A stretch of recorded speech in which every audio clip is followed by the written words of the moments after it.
En Extended Play vamos invitando a diversas personas a que nos acompañen a pensar y a contarnos un poco historia. Y hoy tengo el gusto de recibir a Marcelo Krinsky. Bienvenido, Marcelo. Un gusto, Quique, muchas gracias. Y bueno, siempre nos habíamos cruzado, como decías vos, de lejos y Sí, ahora tenemos la posibilidad de estar más cerca y bueno, muchas gracias por la invitación. es un placer, Marcelo, es un placer. Eh, ¿Cómo es que Marcelo Krinsky llega hasta el coaching? Llego hasta el coaching de manera fortuita como tantos. Viste que se repite eso, ¿no? Sí, sí, sí, sí. Mira, yo estaba convencido, brevemente me voy un poquito más atrás que la universidad, que es el momento que lo encontré, pero yo jugaba al fútbol y me daba cuenta que los equipos que nos iba mejor no necesariamente tenían los mejores jugadores. Esto desde chiquito, y Sí, entonces me sí, preguntaba dónde estaba el secreto. claro. Y bueno, entré finalmente un equipo, digamos, los equipos, este fenómeno colectivo de hacer con otros, se da también en las empresas, en las organizaciones, y bueno, yo terminé haciendo la licenciatura en administración. eh, y ya cuando iba promediando la carrera me daba cuenta que la formación iba para otro lado, no se hacía cargo de esto de lo que después pude ponerle nombre, de qué se trataba la diferencia, el secreto, esto que pasaba en equipos que después frente a golpes se hacían más fuertes o chicos o chicas que explotaban en ciertos equipos y en otros quedaban inhibidos. Así que en esto de la mitad de la carrera, viendo bueno, que por dónde ir, porque no es que en otra carrera sí se estudiaba, yo indagaba en sociología, en ingeniería, en psicología y no estaba eso. Y Ajá. entonces, en unas jornadas nacionales de administración, eh, vi una charla que se llamaba Comunicación para la Acción, que la dio Luis Kaufman, el papá de Freddy Kaufman, Sí. con Jorge Rubinstein, que eran dos profesionales de ciencias económicas, que eran en Mar del Plata. Y me acerqué a ellos, ni siquiera hablaron de coaching, hablaron de la importancia de la comunicación en las organizaciones. Y ahí, bueno, me acerqué a ellos, dijeron que justo iban a traer a un chileno que se llamaba Fernando Flores y que, bueno, después justo fue el momento en que Fernando Flores, en que Julio Laya y Rafael Echeverría se separaron de Fernando Flores, entonces Fernando Flores no vino y vinieron ellos. Y entonces, allá por los 90, tuve la posibilidad de ir a un seminario y mientras esperábamos a que ellos vinieran, empezar a participar de unos grupos de lectura de un biólogo chileno llamado Humberto Maturana. Ni más ni Y, menos. sí, y bueno, nosotros decimos ahora ni más ni menos, pero en ese Claro, momento no era muy conocido. claro. Y completo con esto, Quique, que el primer libro, justo cuando llamé, empezaban un grupo de lectura eh, de un libro que se llama Lenguaje y emociones en educación y política. Y, y eso en un libro que surgía de unas conferencias que dio Maturana, no era un libro que escribió Maturana, si bien se le pone a Maturana lo revisó y la primera pregunta que le hicieron a Maturana es ¿qué es la educación? Y la respuesta de Maturana es lo que a mí me terminó de confirmar que esto que hoy hago, no sé si el coaching, porque después le di varias vueltas, pero tenía que ver con la respuesta de qué es la educación es depende del país en el que querramos vivir. Si nosotros queremos vivir en un país de colaboración, no es lo mismo que si queremos vivir en un país de competencia. Bueno, y así empecé. Y todo eso se fue llevando hasta el caminito de crear contextos. Claro, claro. Crear contextos nace en 1998, 8 años después, cuando me doy cuenta que la propuesta de Olaya y Echeverría, si bien ellos chilenos, ellos después se fueron, ellos vivían en Estados Unidos, tenía toda una idiosincrasia que me parecía diferente a la latinoamericana. Eh, Especialmente todo lo que tenía que ver con el abordaje emocional, el abordaje de algo más vivencial. O sea, el coaching que yo aprendí era bastante más mental, Sí. saber la distinción entre los juicios y las afirmaciones.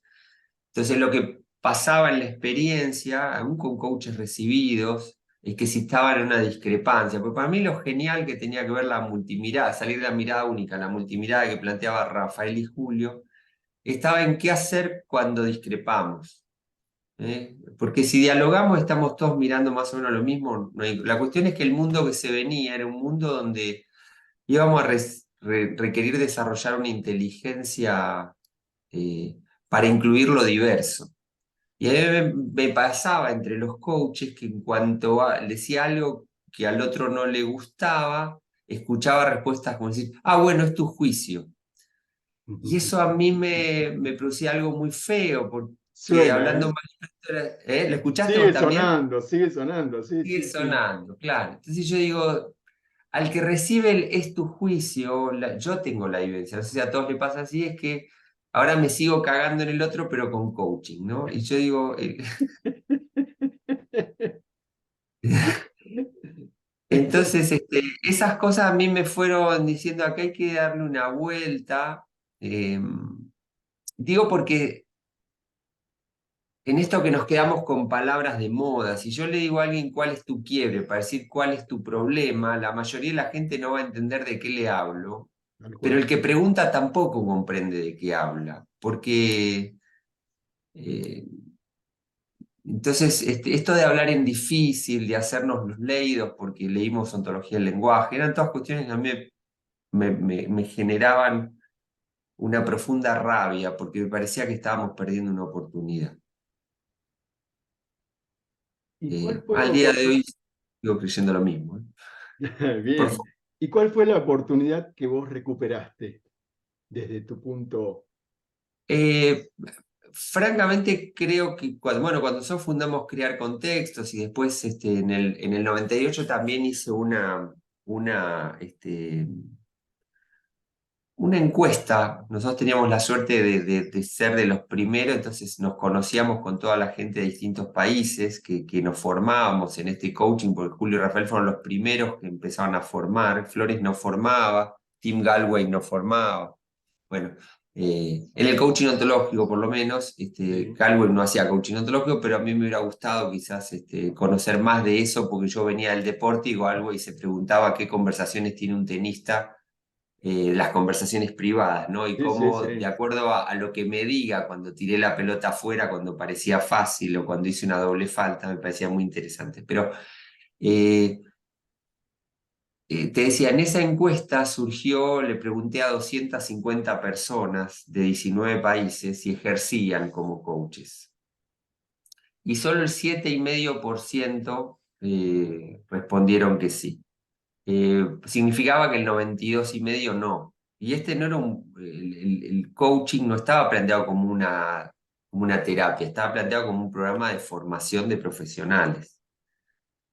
Entonces, yo también pedí coaching y ahí me di cuenta que el modo en que lo planteaba también resultaba inadecuado mío, pues yo hablaba del 7,5% que ejercía y la coach en ese momento me preguntó, ¿pero en qué te cambia si decís, vos ejercés? Sí, ¿en qué te cambia decir el 7,5% que ejercemos? Y me cambia. Y me dijo, ¿y en qué te cambia? Viste que los coaches hacemos preguntas y no le decimos al otro que tiene que hacer. Y me cambia porque me puedo preguntar por lo que hago y por lo que no hago y por lo que estaría bueno que hiciera. Pero en todo caso debe haber algo que tal vez tengamos de común el 7,5% que hacemos. Porque yo no creía que el 90% de los coaches ni eran idiotas, ni le faltaba algo, ni porque tomamos más o menos los mismos programas. Eh, Y entonces me puse a sistematizar algunas de las prácticas que hacíamos que hacían los que hacían, hacíamos los que hacíamos, y así desarrollé un programa que llamó el COP, que lo desarrollamos junto con Cone Vera y con Olga Suárez, y del 2000 al 2012 estuvimos formando. Y me pasó que tuvimos algunos avances, por ejemplo, hacíamos coaching desde el primer momento, desarrollamos una arquitectura del coaching, que eso permitía desafiar la lógica de lo lineal, Quique, de que primero estudio la teoría de ontología del lenguaje y después practico. Y entonces lo que pasaba era que mucha gente se angustiaba cuando llegaba el momento de hacer coaching, porque era algo muy importante. Nosotros lo Claro. que habíamos hecho un modelo holístico en el cual empezamos a tener un tipo de conversación particular desde el primer momento. Y entonces era un abordaje que llegaba como mucho más orgánico. También lo que hicimos fue desarrollar una tesina, significa, después de tener esta práctica genérica, no es lo mismo desarrollarla en la política que en la educación, que en cuestiones de género, que en cuestiones de adicciones, ¿sí? Y cómo para entrar en ciertos lugares, no creer que porque tenemos la formación como coaches podemos hacerlo. Si yo quiero hacer coaching en el periodismo, que es tu métier, y me parece recomendable poder valorar la experiencia que hicimos en el periodismo y que no tiene que ver solo con estudiar, sino con el tránsito, de haber entrevistado gente, de haber hecho ciertas lecturas, de haber conversado con ciertos colegas. Bueno, la cuestión es que eso no prendió mayormente en el cambio que quería hacer, porque también el mundo había cambiado. Y Claro. entonces en 2012 dejé de formar y me puse a revisar el modelo. Y bueno, así después de 4 años de silencio del 2000, 5 años, desde el 2011 más o menos que empezó hasta el 2016, este, me puse a revisar y la verdad que bueno, es la última vuelta que hago para ver si logro plantear la oportunidad del coaching, como, por lo menos como la veía yo.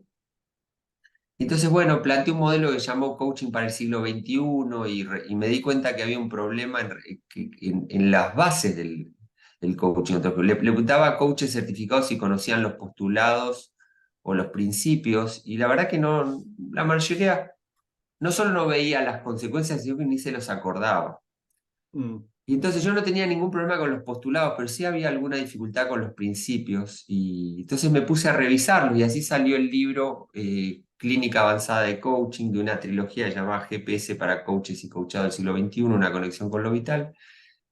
Y ahí formé coaches con esta nueva perspectiva, pero me di cuenta que a las asociaciones no les interesaba mucho esta profundización. Estaban más en vender cursos y en algo rápido. Y entonces lo que hice fue concentrar mi trabajo en organizaciones, haciendo esta transformación de prácticas, digamos, poniendo el foco en la calidad vincular para la sostenibilidad.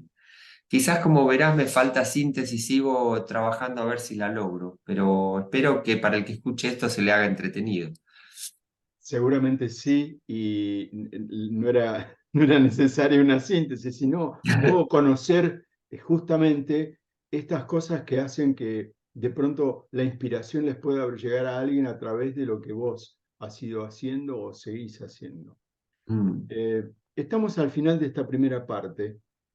Eh, Cuando yo publique esta entrevista, seguramente vamos a poner cómo encontrarte en las redes, pero es bien fácil, ¿no? Marcelo Krinsky, enseguida se sabe dónde encontrarte. Eh, ¿Querés terminar esta parte con algún comentario más o volvemos enseguida? Sí, a mí me parece que este es un tiempo, muchas veces hablé de este tiempo, refiero a este tiempo como siglo líquido, ¿no? Creo que es un tiempo donde y cuando hablo de líquido no lo hablo al modo Bauman, ¿sí? Cuando yo creí que había lo líquido, se me apareció mi editora, me dice, hay un tipo que escribió como 15 libros de eso. Por Mm. eso, pero a mí se me apareció lo líquido de las dificultades de hacer pie. Entonces, yendo a esto del agua, ¿no? Me parece que estaría bueno reformular la fórmula del agua, el H2O, como honestidad, humildad y osadía, ¿no? Me parece que este es un tiempo de osadía para los coaches, para poder dar pasos que no siempre la aval va a estar por un papel, sino va a estar por aquello que tenga corazón. A mí eso me permite estar tranquilo con los lugares donde estoy y si hay algo que no funciona, poder innovar. Y eso, innovar como algo que nos mantiene vivos.